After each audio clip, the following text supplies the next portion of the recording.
আজকে আমাদের যে আজ 6 ডিসেম্বর বাবরি মসজিদ ধ্বংস হয়েছিল এবং এই বাবরি মসজিদ ধ্বংস হওয়ার কারণেতে অসংখ্য হিন্দু মুসলমান আজকে তাদের একটা দাঙ্গার পরিবেশ তৈরি হয়েছিল। সেই 6 ডিসেম্বরের মধ্যে অনেক মানুষ মারা গিয়েছিল।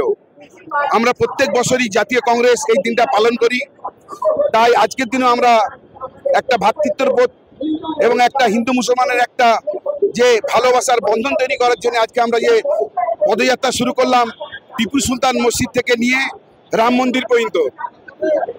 এদিকে টিপু সুলতান মসজিদ সেটা হচ্ছে আল্লাহর ঘর, আর ভগবান হচ্ছে রাম মন্দির হচ্ছে ভগবানের ঘর।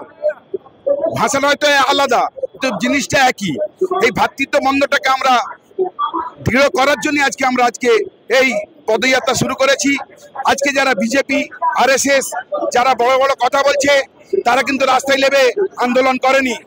দাঙ্গাতে অনেক হিন্দু ভাইও মরেছে, অনেক মুসলমান ভাইও মরেছে, কিন্তু তারা কোনোদিন আন্দোলন করেনি। তারা সবসময় চালিয়ে গেছে ভারতবর্ষ কিভাবে ভাগ হয়ে যায়, ভারতবর্ষ কিভাবে একটা খারাপ বাতাবরণ তৈরি হয় সেটাই তারা তৈরি করার চেষ্টা করেছে। জাতীয় কংগ্রেস কোনোদিন চেষ্টা করেনি।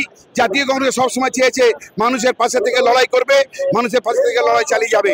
তাই রাহুল গান্ধীর নেতৃত্বে আমাদের যে নির্দেশ, তার নির্দেশে শুভঙ্কর সরকার নির্দেশে আজকে আমরা যে পদযাত্রা করলাম, আমাদের একটাই বার্তা, আগামী পশ্চিমবঙ্গে সামনে নির্বাচন, আমরা মিলেমিশে পশ্চিমবঙ্গে আমরা যারা আছি, যারা জাতীয় কংগ্রেস করি, আমরা যারা এক হয়ে কাঁধে কাঁধ মিলিয়ে লড়াই করতে পারি, এই বার্তাই আমি জাতীয় কংগ্রেসের কাছে দিতে চাই।